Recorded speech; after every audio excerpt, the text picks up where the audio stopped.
You're nervous that you're leaving your job after only having worked there for 2 months? It's understandable that you were unsure if it would harm your chances of getting a new job. If you thought you were applying to one job, but it turned out to be a completely different job, then you do not have to stay.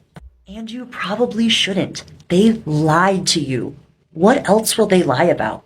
Here's what you say when someone asks, "Why did you only work at your last job for 2 months?" "I was looking for a job where I could develop and refine my skills. When I accepted the job, the company assured me this would happen. Unfortunately, this was not the case. So I did not want to stay at a job that I, one, did not actually apply for, and two, I felt it would be difficult to trust a company that falsified job expectations and did not reassure me when I brought this up to them."